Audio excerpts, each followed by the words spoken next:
The emergency evacuation alarms suddenly blared as the massive German Shepherd, Max, locked his jaws onto the handle and violently dragged the unclaimed blue suitcase off the conveyor belt. Security personnel froze, hands instinctively reaching for their weapons, yelling for the flood of travelers to clear the screening area. The sight of the powerful K-9 pulling the luggage with such raw, desperate strength brought the entire checkpoint to a terrifying standstill. Officer Dave, Max's handler, fought to maintain control of his partner, but the dog's focus was absolute. Max wasn't signaling a bomb or drugs, he was releasing a low, guttural cry that Dave had only ever heard when tracking a lost, injured soul. Max ignored the rigid, sit, command, his front paws scratching frantically at the zipper, tearing at the fabric as if a life was running out on the other side. The public, cowering behind pillars, whispered in panic, convinced the dog had either gone rogue or discovered something catastrophic and highly volatile. Officer Juliet immediately took charge, her voice sharp over the tannoy. "Who owns this bag? Identify yourself now." A silence heavier than the suitcase itself was the only reply. The perimeter team secured the area.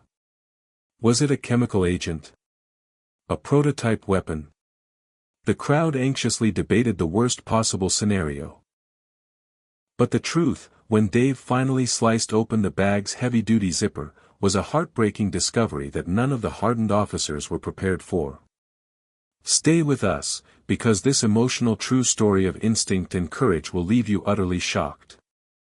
Before we get into the details, please hit the subscribe and like buttons if you believe in K-9 heroes, and tell us in the comments, where in the world are you watching this story unfold? The airport buzzed with its usual morning chaos. The air conditioning hummed, broken only by the echoing announcements of gate changes and the frantic rhythm of rolling suitcases. For Officer Dave, this was the daily routine. He stood tall by the security checkpoint, a figure of calm authority amidst the tide of humanity. Beside him was his K-9 partner, Max, a powerful, focused German Shepherd with a coat the color of sable and eyes that missed nothing. Max wasn't just a dog. He was a highly intelligent, disciplined asset, trained to identify threats that humans couldn't perceive. Everything felt predictable, almost routine, as countless briefcases and carry-ons slid along the X-ray belt. Dave glanced at his watch. It was a typical Tuesday morning, and the biggest threat so far was a passenger forgetting to remove their belt.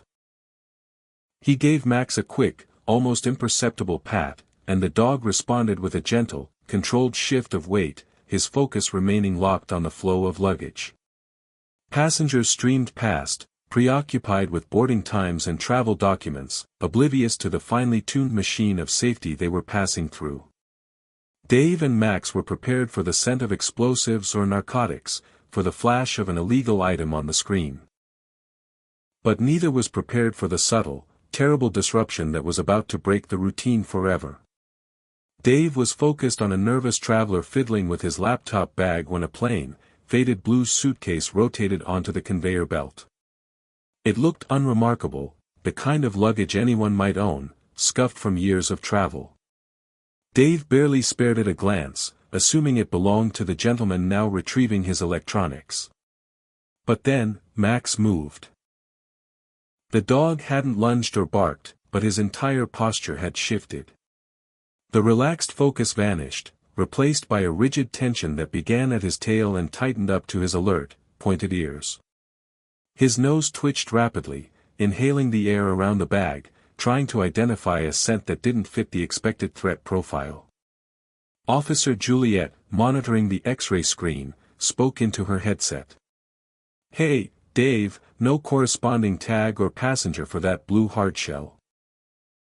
Looks like it was placed on the belt just before the last group passed through." Unclaimed luggage was a huge red flag, instantly elevating the situation.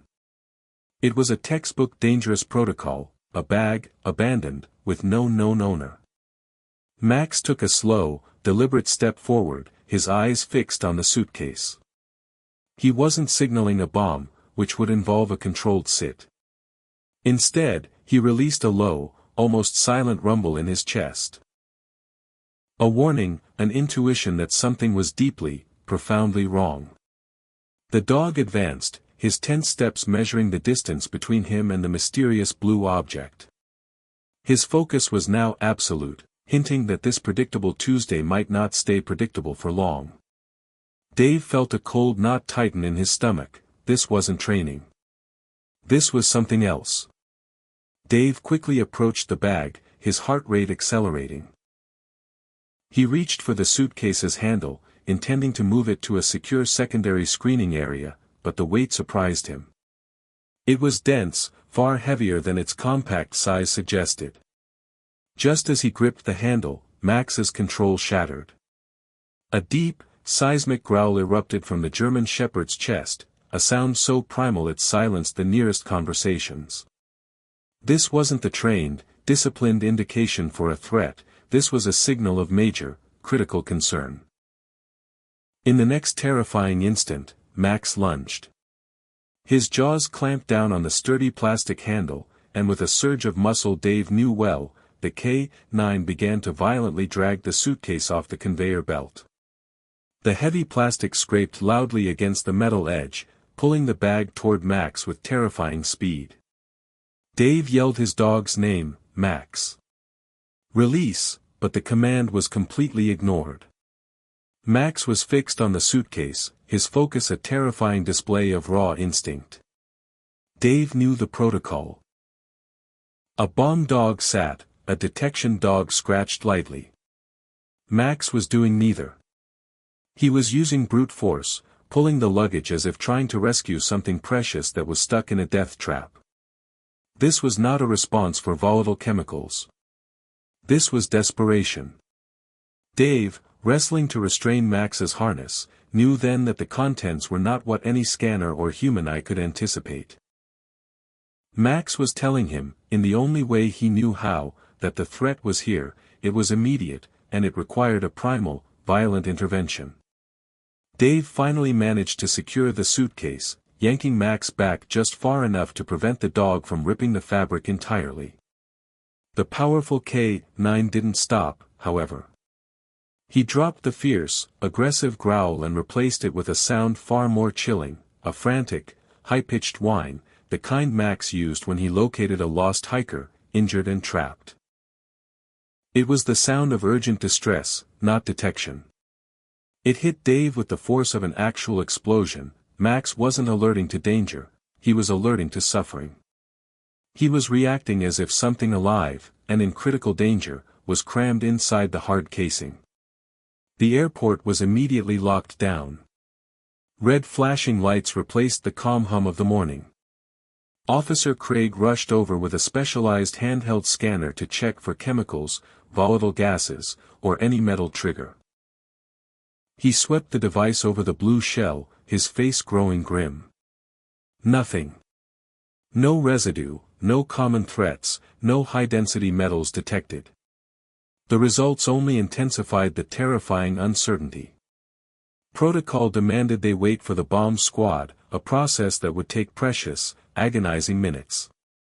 Dave looked at Max, whose desperate eyes were locked on the suitcase, then back at the head supervisor approaching rapidly.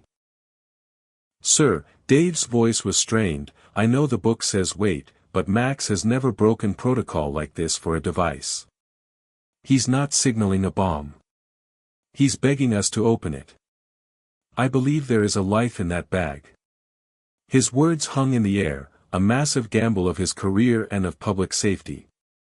The supervisor took one look at Max, then at the sealed bag, and made a decision that defied every rule. "Get the pry tools and protective gear. Juliet, you're on the zipper. Do it now. You know the shocking discovery is coming next, but here's the truth, most people will just watch this emotional climax and then disappear. If you truly care about justice, and you truly believe that brave souls like Max deserve recognition, then you have to subscribe right now.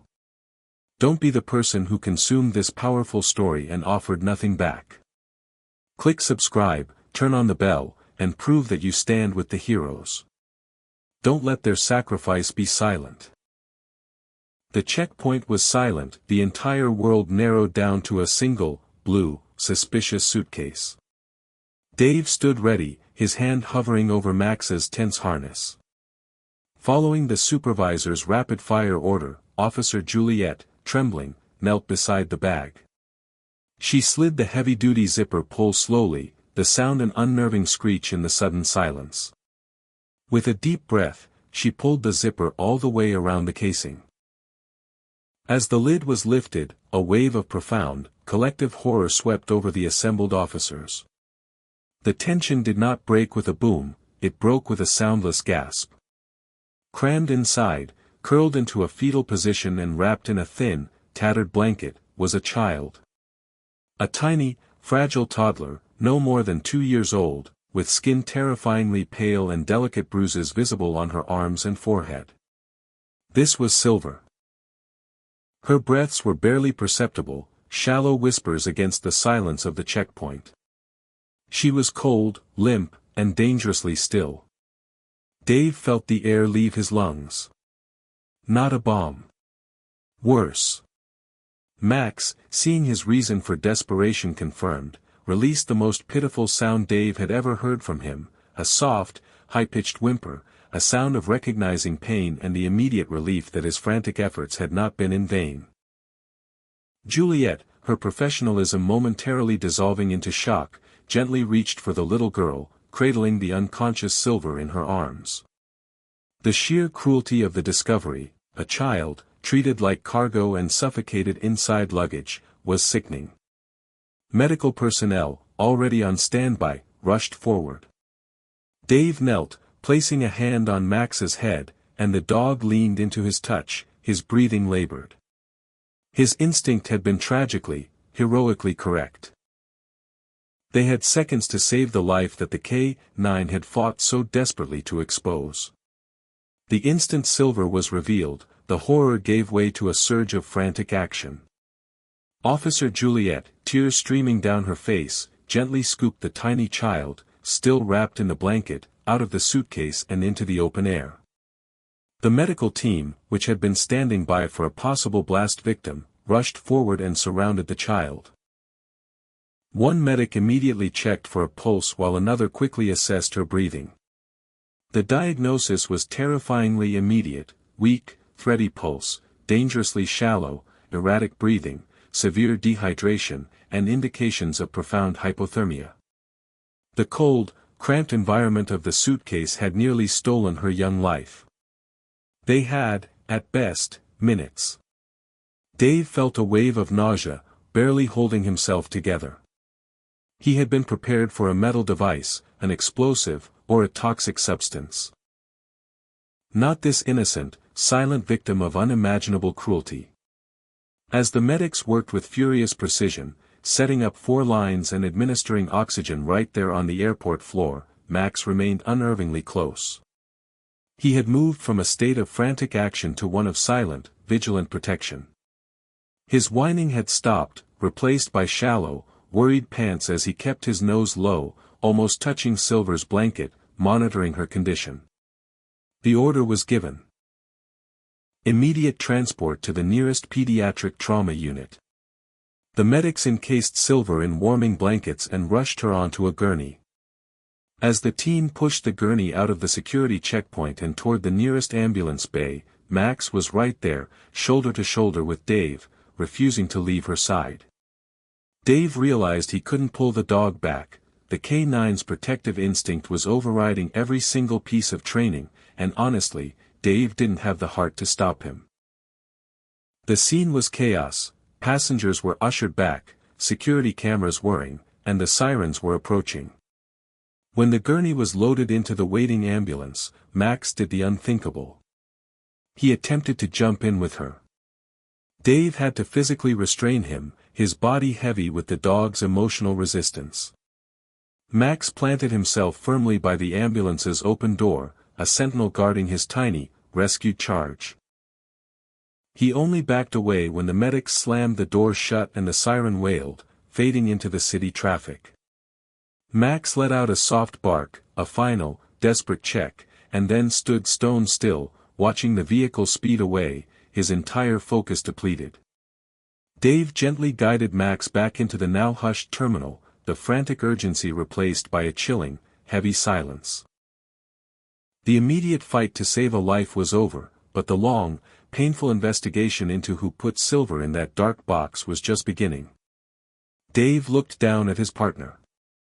"You saved her, boy," he whispered, "now we find the monster who did this." Max responded with a low, determined rumble, ready for the next command. The immediate, life-saving urgency of the rescue quickly transitioned into a cold, meticulous manhunt.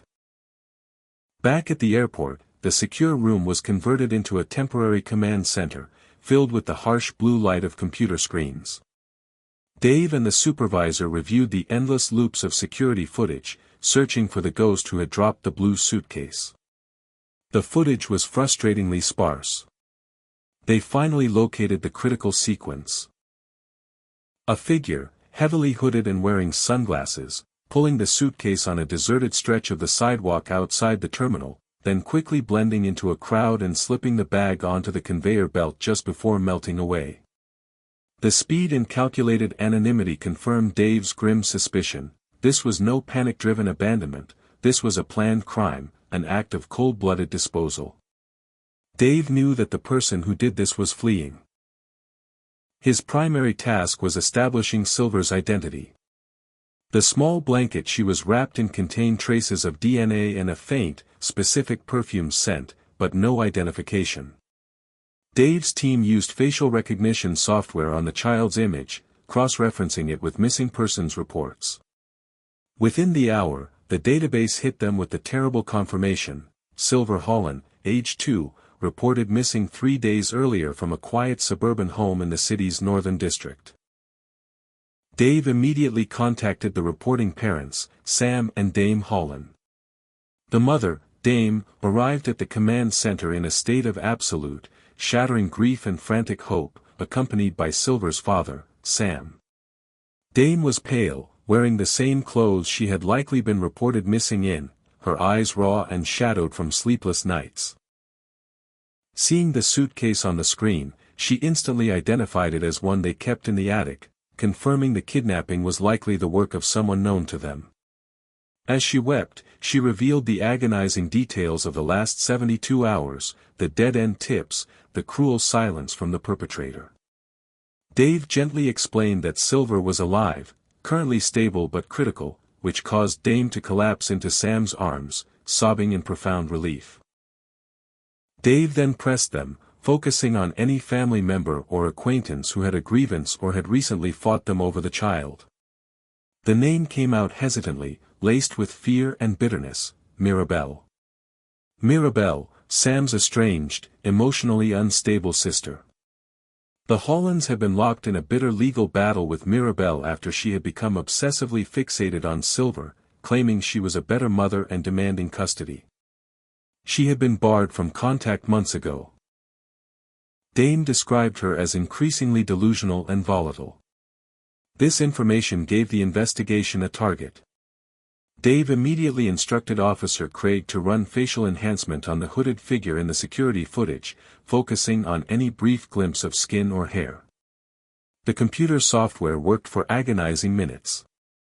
Finally, a grainy but identifiable side profile emerged as the figure quickly turned their head before disappearing, the sharp jawline, the distinct set of the eyes. It was irrefutably Mirabelle. Dave now had a name, a motive fueled by jealousy and obsession, and the stark reality that this monstrous act was committed by a family member trying to disappear. Mirabelle hadn't wanted the child found, she had been trying to dispose of the evidence before boarding a flight herself. Dave looked at Max, still resting solemnly by his side. The dog hadn't found a criminal, he had found a heartbroken little girl tossed out by her own blood. The weight of that discovery settled heavy and cold in the room. They had to find Mirabelle before she completely vanished. You've just heard the worst kind of betrayal a parent can face. I know your heart is breaking for Dame and Silver right now.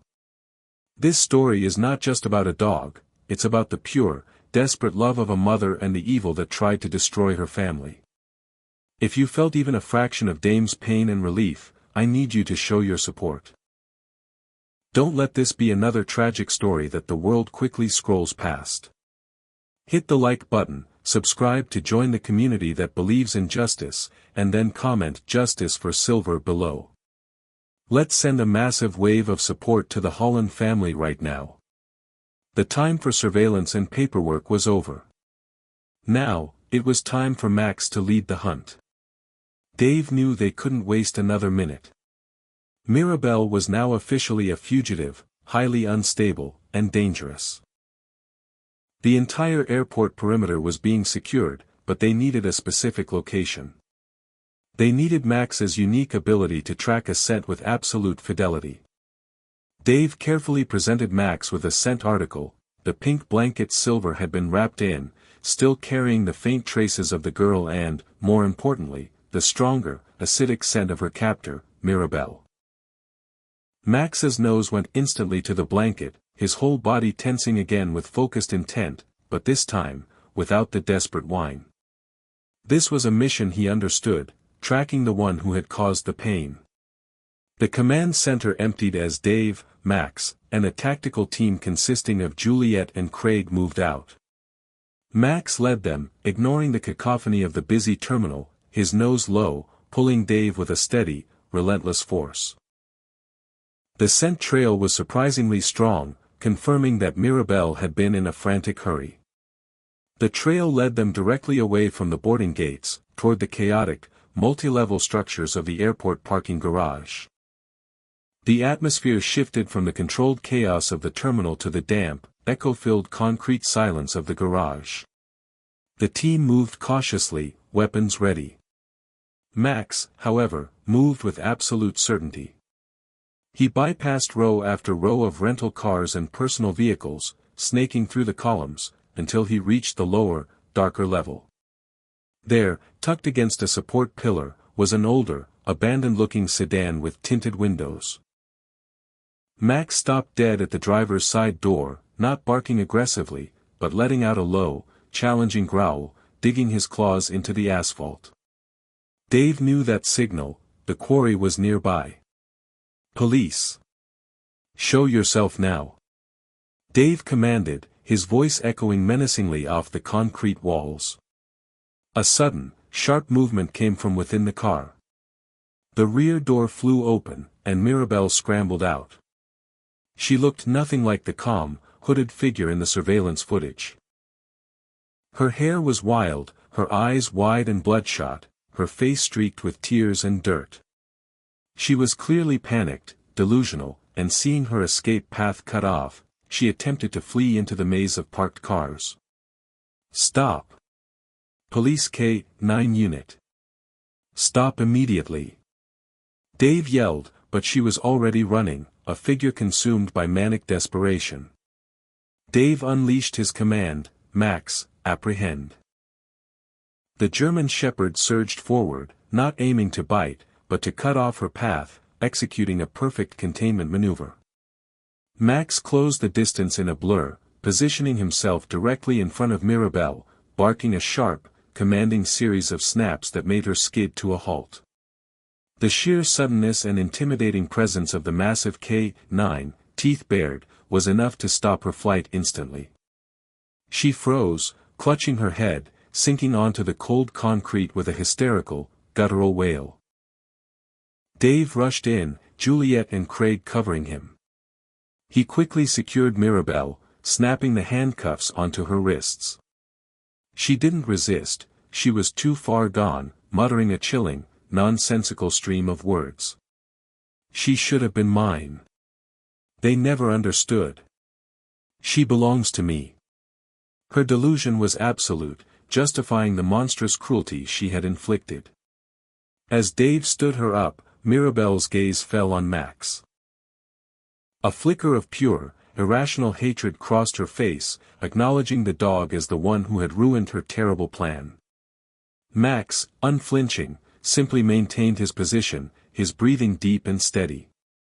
He had fulfilled his mission. The monster was contained. Dave looked down at his partner, the relief mixing with a profound exhaustion. Max had not only saved a life that day but had now ensured the person responsible for that suffering was brought to justice. The capture was clean, swift, and entirely credited to the instinct of the dog who had chosen to disobey protocol in favor of a silent plea for life. As they escorted the hysterical woman out, Dave felt an unshakable surge of pride. The nightmare was ending, thanks to the unwavering loyalty and profound intelligence of one magnificent German shepherd. The arrest of Mirabelle concluded the investigation's most dangerous phase, but the story's true heart lay in the hospital, in the outcome of Max's incredible intervention. 2 days later, after a terrifying period of intensive care, Silver's condition stabilized. The hypothermia and severe dehydration were receding, replaced by the faint, fragile flicker of recovery. Dave, having spent 2 days processing reports and testimonies, arranged to visit the pediatric unit, bringing his true partner, Max. They entered the quiet, antiseptic wing of the hospital, the stark contrast to the frenetic energy of the airport striking Dave immediately. Dame was there, sitting vigil by her daughter's bedside.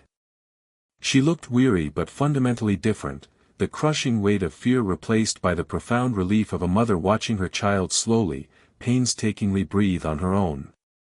Silver was awake, hooked up to monitors, but alert, her small eyes following the movement in the room. When Dave led Max into the room, Dame rose instantly, her eyes filling with fresh tears, not of sorrow, but of gratitude so overwhelming it stole her voice. She didn't thank Dave first, she looked straight at the dog. Max, sensing the powerful emotion, walked with unusual gentleness toward her, his tail giving a soft, tentative wag. Dame reached down and wrapped her arms around Max's neck, a silent, profound embrace. "Thank you," she whispered into his thick fur, "you saved her. You saved everything." Dave released Max's leash, giving the dog permission to approach the bed. Max stepped forward carefully, placing his massive head right on the edge of Silver's mattress. The little girl, who had been traumatized into near silence, slowly, delicately reached out one small hand. Her fingers found the soft velvet of Max's muzzle. A tiny, almost silent sound escaped her lips. "Doggy," she whispered, her voice reedy and weak, but perfect. Max responded with the softest whimper, the same sound of recognition he had made when she was revealed in the suitcase, but this time, it was mixed with relief. He endured her tentative petting proudly, closing his eyes as if savoring the moment of connection. For a minute, the world was quiet, dominated only by the beep of the monitors and the sight of the saved child finally touching her savior. Dame stood back, a watery smile stretching across her face. "She hasn't let go of him since she woke up," Dame confessed to Dave, her voice thick with emotion. "I think she knows he saved her." Dave nodded, his throat tight. He did more than save her. He refused to give up on her, even when none of us understood what he sensed. Dame reached into the pocket of her jeans. "I want you to have this." She handed Dave a small, folded note. Dave opened it carefully. Inside, written in soft, shaky handwriting, likely done with the aid of a nurse or Sam, were the simple, powerful words, "Tell the dog he's my hero." Dave felt his chest tighten. He looked at Max, who sat proudly beside Silver, his job of protection still paramount. "You hear that, buddy?" Dave whispered to his partner. "You're her hero." Dame leaned forward, tears shimmering again. "Thank you for everything, Officer Dave. You didn't just save my daughter. You saved me, too." Mirabelle, now stripped of her delusions, faced a litany of felony charges that would ensure she remained locked away for decades. But the legal justice was secondary to the emotional resolution happening right here. Max laid his head gently on Silver's lap, his eyes fixed on the door, a silent promise that he would always protect her. The camera of a nearby nurse caught the heartwarming, profoundly human scene. A mother reunited with her child, a brave K-9 sitting guard, and an officer who trusted his partner when it mattered most. A moment that would soon spread across the world, touching hearts everywhere. Dave stood by the door, watching them, feeling the emotional weight of the entire ordeal finally begin to lift. "Let's go home, Max," he murmured softly. But just as he turned, Silver called out in her tiny voice. "Bye-bye, doggy." Max lifted his head, wagged his tail one last time, a final salute. As Dave and his partner walked down the hallway, he whispered, "Good work today." And Max, as if he understood every word, pressed closer to him, loyal, brave, and forever a hero. This is where the story ends, but the mission of Max, Officer Dave, and this channel continues. You just witnessed the purest form of love and instinct, a dog defying protocol to save an innocent child tossed aside by a monster.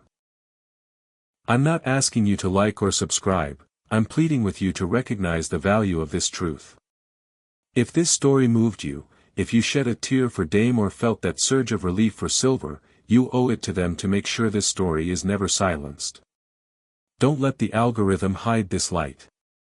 Please, open your heart and take just 1 second, subscribe to our channel, like the video, and comment "Max is Silver's hero" below. Do it now. Do it for the heroes. Do it for the children. Don't leave this channel without acknowledging the miracle you just witnessed.